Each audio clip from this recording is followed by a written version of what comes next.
Good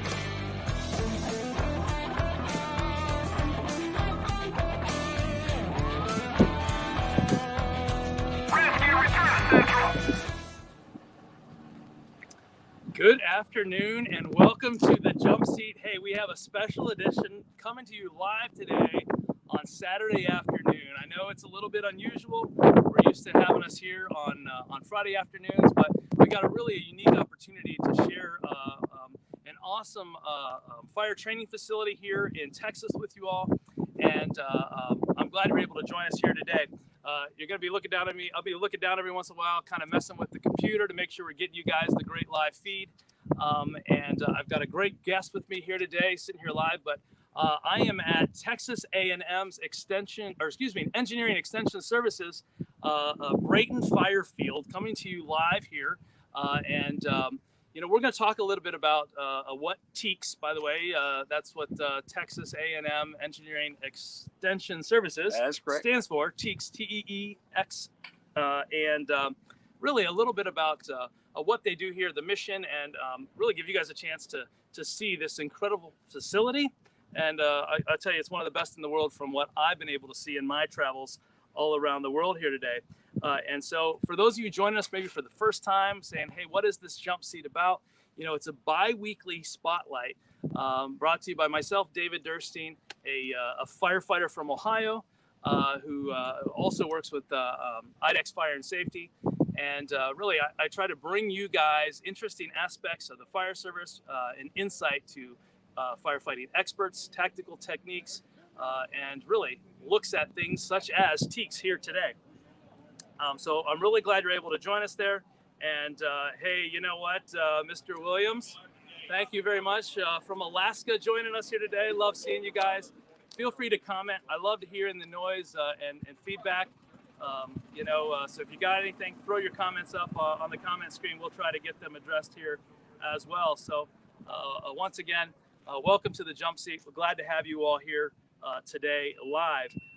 And so what I'm going to do, I'm going to play a little video for you, a little bit about TEEX, and then we're going to jump in and meet Mr. Chris here directly. So with that being said, I'm going to give you a little preview on the Industrial Fire School that just took place and wrapped up here yesterday. It was really going on the last week at TEEX itself.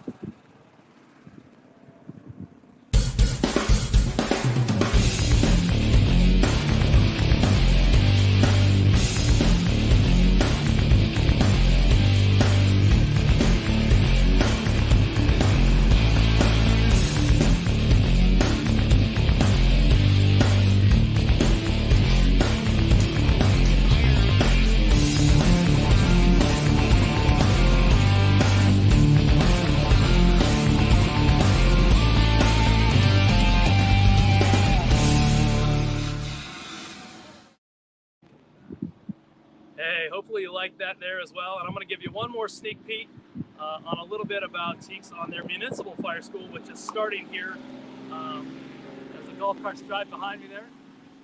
So it actually kicks off here tomorrow with some registration and aspects of things, and really then all next week. So here's a little sneak peek on the Municipal Fire School.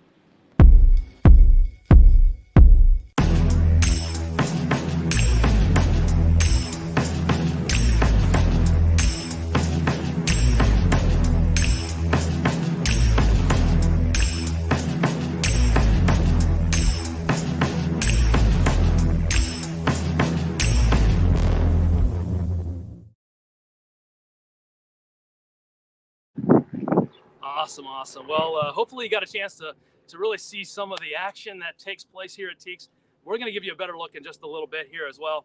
But really, I want to introduce my guest.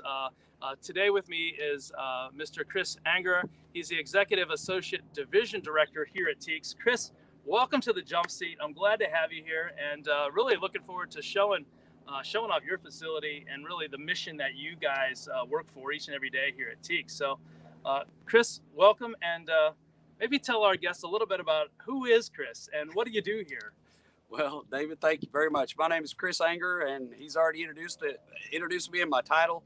I have a little bit of a storied history in the fire service. Been in the fire service for about 35 years. Started my career in Lubbock, Texas, up in the Panhandle, and went all the way from a rookie all the way to deputy chief, and did that and retired from there in 2012, and didn't get enough of being in the emergency services. And the Texas A&M Forest Service, of all people, inquired about my ability to do training, and they offered me a job. I came to College Station, Texas, and have been here doing that. Well, then while I was doing that, I would come here in this very school, the Municipal School, and teach instructor classes. And one of the instructors that I worked with, he said, "Hey, we got a job opening over there at TEEX." He said, "You need to come apply for that." Well, that was 4 years ago this week. Oh my God. And so I've been here for 4 years now, and I'm getting to do what I love, and I'm still doing it after 35 years, and it's a fun ride. It really is. You know, we were kind of talking before the show here a little bit about you know, both of our backgrounds, and really, you know, Chris's background up in Lubbock there, and it's kind of that fire service bug, right? Once it bites you, it's just hard to get rid of it, right? That's exactly right. You can't get away from it. No, so Chris, I mean, so obviously you had spent a lot of time here as probably a student, as an instructor, and now obviously helping to lead this great venue. You know, tell us a little bit more about TEEX and what's the mission here. So, you know, when we boil it right down, what we're trying to do is we're trying to give people training that's going to help them develop practical solutions to problems and ultimately to save lives. And so we do that each and every day out here at TEEX. We help people to understand what they don't currently understand. They have problems. We help them to get those solutions to those problems, but ultimately they can take that back to their communities. And then by taking that knowledge that they receive here, they can go back home and they can save lives. And that's really what it boils down to each and every day. You know, I think that is exactly the mission, right? You know, how do we help save lives? How do we make sure people are properly trained? And really, you know, I probably reflect on your time when you started in the fire service. It's changed dramatically. Firefighting has changed dramatically from then to today, right? Absolutely. You talk about the utilization of technology. When I first got into the fire service, there wasn't too many computers on board of the apparatus. There wasn't any thermal imaging cameras.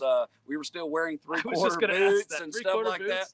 And then as I progressed through my career, and that's the cool thing about that is I got to see all of those things come to fruition in the course of my career. And then now as my career has expanded into more of a training role rather than a response role, still getting to see that technology as it develops. And then even the message like you're putting out today, that where we're talking here live out here at the fire field doing what we're doing today, who would have ever thought, 35 years ago that we'd be sitting here doing this and have the ability to do it. It's remarkable, and technology has helped the fire service really progress, and being able to utilize that again helps people save lives. So when I look at the training here, I mean, obviously people may be looking at the background behind us, and I mean, we've got the fire field right here, and they're like, wait a minute, that's not a burned building.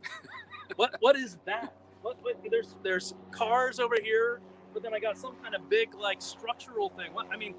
What are the classes that you guys teach here, and what are the areas maybe you specialize in?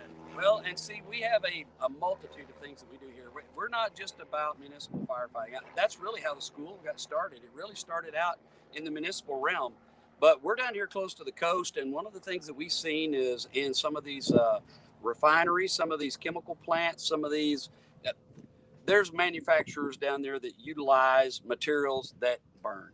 And so they saw a need here. Hey, we can address a need by helping these folks learn how to fight those types of fires. That's what you're seeing in the background behind us right now. These are a lot of our industrial props, but we also have structural props. We have LPG props. We have props that help every segment of the response world be able to learn how to handle those fires. But then it's even more far-reaching than that. We have EMS. EMS is a huge portion of the fire service today. But you ask any fire chief out there today, and they're going to tell you that about 85 to 88 or so% of their run volume is EMS. So we train emergency medical responders out here. We also teach emergency management. So when you talk, or in incident management for that matter, where you go out on a call, a large call, let's say we have an explosion down there in a plant down near the coast. They need incident management teams that are going to help them to manage that large scale incident. And so we have training for that down there. Then you look at the other side of that, like the Murrah building explosion in Oklahoma City. We have a prop on our field that was built after that to help search and rescue teams, urban search and rescue teams. We have Texas Task Force 1, an urban search and rescue team here in College Station. we've had USAR teams from all over the United States come to our facility to train because we can challenge their people to make them better responders. So it's the breadth of what we do is amazing. Yeah, I mean, it really is. And I know we've mentioned it before on the show to you followers. You know, the fire service isn't about fighting fires anymore. It's an all hazards. It's a initial response to anything that happens in the community. And honestly, there is, in my experience of traveling to Germany and to China and to Taiwan, I've never found a facility quite like TEEX.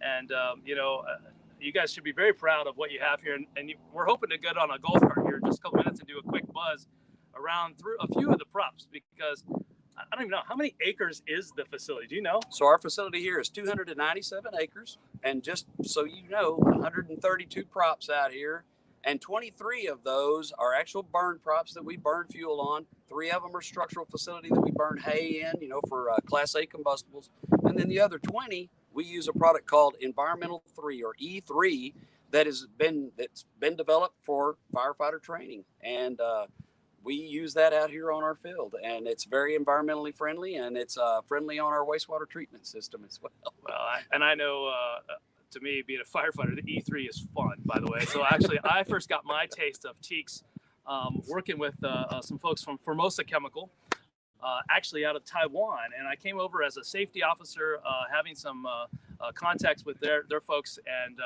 did a week-long fire training as a safety officer here, and I was hooked. You had my bug. That was about 10 years ago, and I had experienced nothing like it before and was like, oh, this is awesome.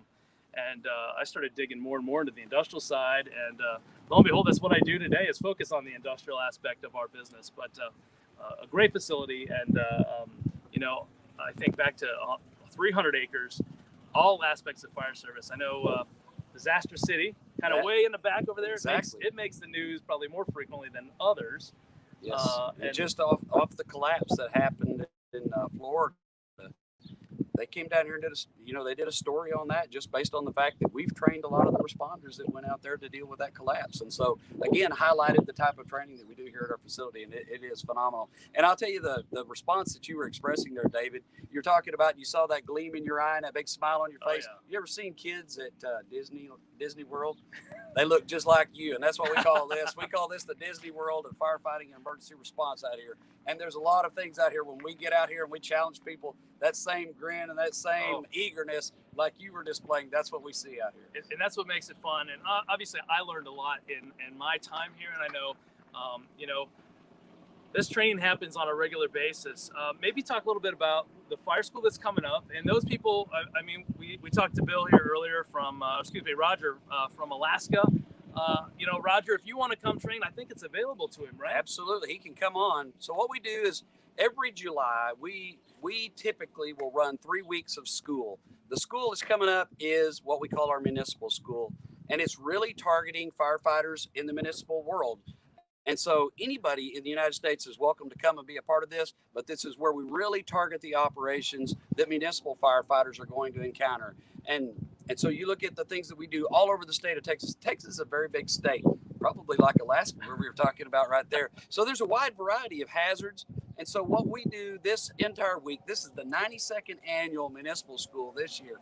And so what we do this whole week, we're trying to help municipal responders tackle those things that they're going to come in contact with and help them to manage those incidents that they're going to be dealing with. So we had a question kind of come in from Troy Carruthers there. He says, are there any CAS-specific or Class A foam training classes being offered at this time? If so, who is the instructors and what systems are they used for the demonstration? And I know Troy, Troy, thanks for watching today. I'm glad to get you up there. Troy actually comes from the Darley side of the fence there, and I know how it works from a vendor standpoint, but maybe you want to share representation, how you help from a vendor participation in instruction. So there will be a number of our vendors. So like this last week, especially with our industrial school, there is a multitude of equipment and a multitude of technology out there that can be used to fight a lot of these fires. And so training with different types of foams. One of the things out here on our facility, because of our wastewater treatment system, we're limited in the type of foam that we can use so it doesn't destroy the bugs that help us to eat the hydrocarbons that are generated out here on our field. But what we will see is if we have those systems, and we don't have those specifically, we don't have those on the equipment that we have, but we will have our vendors bring that equipment out here. And the gentleman that comes to mind when we talk about calves in the state of Texas is a gentleman named David Abernathy, and I've worked with him on things like that where we talk about calves, and those will be mentioned and talked about in our pump ops class this week. And right off the top of my head, I couldn't tell you who's bringing what this week. So. No, absolutely. But I know just from us being a vendor here for years, one of the big things is trying to remain vendor neutral and also educating on the technology available and providing that to them and allowing the fire departments to make the decision or choice that best fits their needs and tactics and techniques as well. So they do a great job here. So if you're watching this and you're like, hey, I'm interested in coming, but I don't want to get sold to, it doesn't happen. You get great education, and it's well-rounded from my personal experience, and I think you guys do a fine job with that. And that's the thing about this school right here for this particular summer school. The TEEX staff, we're more liaisons during this experience during the summer, and so what we have is we have really people that are practitioners in the craft right now that are out here teaching. We have guest instructors from all over the state who come in here and donate their time to express or to be able to transmit that knowledge that they have and give that to the students that are here for this week. And so what we do is we pretty much make this an available place to come and train, to come and learn, to fellowship with other firefighters. You know as well as I do in that realm, just the time spent after the training where you can talk about different experiences and the fellowship and the camaraderie that you experience here. That's as much of it as actually getting out here on the props and actually doing the training.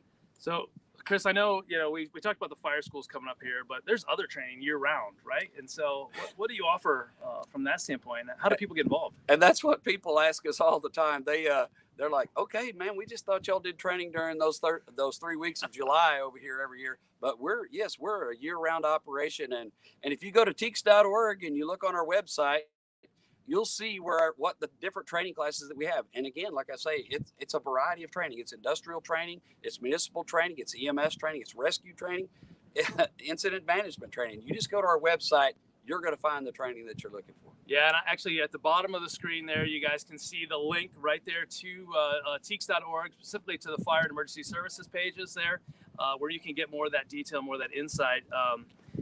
Chris, I appreciate you jumping in here and spending some time with me. What do you say we jump on a golf cart and take a little look at some of the props? We have time for that still? Yeah, let's go. All right, so I'm gonna take my camera here. We're gonna go portable, and we're gonna show you around the fire field here real quick. So we're moving over here to a golf cart, and we're gonna go and see what happens here. I think we'll jump on the back. Is that all right? Yes, sir. Awesome. I'll follow you there. And this thing is a little jumpy on the start, so just know that it'll jump with us. All right, so I'm gonna spin the camera around here a little bit and give you guys another quick view here. Hopefully, if I can make it work here. What's going on? All right, how about we do this kind of a view, and we'll kind of let it spin around here and maybe talk a little bit about what we're seeing as we come on down, Chris. So we just passed our firefighter guest or our guest instructor memorial. So if you work as a guest instructor here for 10 years, we put your name on the wall. We celebrate that. So here's some of our industrial props, our car fires. We use that for industrial and for municipal firefighters. And then as we go along through here, we're going to look at more of our industrial props where there are different processes that they use in different plants. And so what we've got is these different props that we have set up here. And you can do, you have to isolate that fire. You have to turn the fuel off using valving systems. And so it mimics things that you're going to find in some of these industrial plants. And that's what you're seeing all along. We call our 40s road. And you get out here, this one right here, the aerial cooler, probably one of the more challenging props that we have out here on the field. And folks always want to come out here and try to get on the aerial cooler. I can attest to that. That's where I cut my teeth. I tell you, it was exciting. Let me tell you. So what do we got on the other side maybe here? So this is building 5051. It's a 2-story building that we use for Class A fires, and we use it as a municipal burning prop, but we also use it for 1081 classes that are industrial classes. Again, it's for interior firefighting. And so it's a 2-story building and do a multitude of things with it. We have a 3-story burn building prop down here as well that we can mimic apartment operations, things like that. And so when we get back down here just a little bit farther down here to prop 47, we have an open tank down here, and it's this tank prop is the largest tank prop in North America. And so we can put some fire on it. And so when we get down here just a little bit further, I'll point it out. The first time they burned it down here, it put fire and smoke up into the air, and they really thought that they had a plane crash out here at Easterwood Airport. So many people were dialing 911. But when you look right behind you right now there, David, this is Prop 47. And you look at that large tank right there, it makes an impressive fire. In fact, if you look at the shielding over there on the scaffolding and everything, those are emergency shutoff valves. They actually had to shield those because the first time or the second time we burned it, we melted those valves. So it gets extremely warm out here if you put too much fuel in that. And really, for those of you who are watching, this is only one half. There's a whole nother alley behind us here. And then I'm going to spin us around, and we're going to catch the other side as we kind of drive through with the other burn tower. And so our burn building there, this is what we call our 3-story. Very challenging because you can actually set up fires and things in here where you can have them on the first floor, bring them in, walk down into it, mimics basement fires and such. So you can challenge the students out here. And I'll tell you what, after a day of working in here, you will have sweat and you will be tired. Now, right here behind us is we have our own wastewater treatment plant where, like I said, we're environmentally friendly. We recycle all of our water that we fight fire with out here. And so that's all part of our concept. We have some more industrial props behind us. We have, or actually transportation props. Our crude by rail prop over here, big black burn prop, but it's a train derailment. And we use a lot of E3 and LPG on that prop. It will challenge you very much as well. You know, that was one I have never played on here. When I was here, it was a different setup. They reconfigured it, but I've heard it's extremely challenging and a lot of fun for that matter. It's a challenging prop. And then as we come down here a little bit further, what we do is we have a lot of LPG props. And we had students here last week. They came down here and they fought fire on these LPG props. Very challenging as well, as you know, because especially during the daytime, that flame burns pretty clear. Very hot, but pretty clear, hard to see. They came down here and played the other night. Very impressive to watch at night. This actually was my very first night burn at TEEX, and it is amazing to see. And I shot video from that clear back 10 years ago from the tower. And, it's still one of my favorites when you're playing down here. Exactly. David, as you turn that camera off here to your left, we actually have a mock-up of a ship here. And so we actually have a Marine division. We have training here. We have training down at Galveston at a facility that we have there called CMTS. We do shipboard firefighting here. And you have the engine room. That engine room is probably one of the hotter interior burns that we have on the facility here. If you look back down here to the lower end of our field, you can actually see the rescue tower where we actually do some rappelling.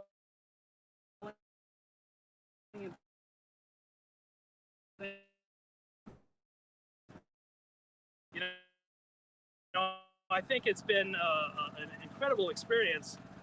You know, I want to say thank you for joining. I want to say thanks to our special driver for helping to make it all happen as we cruise around. And you know, with that, thank you all for joining us here today in the jump seat. I'm going to call this a wrap here in just a second if I can actually find my mouse to bring up the end of the day. I hope you've enjoyed a quick tour here of TEEX. And Chris, I'm going to actually ask you to hang on to that camera. I got it. I go to put the wrap on here. Hey, for those of you watching, join me in 2 weeks. We're going to be at FDIC in Indianapolis doing a live presentations. There's going to be a whole bunch of jump seat episodes over 2 full days of the show. I'm going to showcase FDIC to you, give you guys, those who can't make it to Indianapolis, an inside look at what's going on, as well as several other educational pieces there as well. So with that, thank you all very much for joining us in the jump seat. I can't wait to see you all again here in 2 weeks.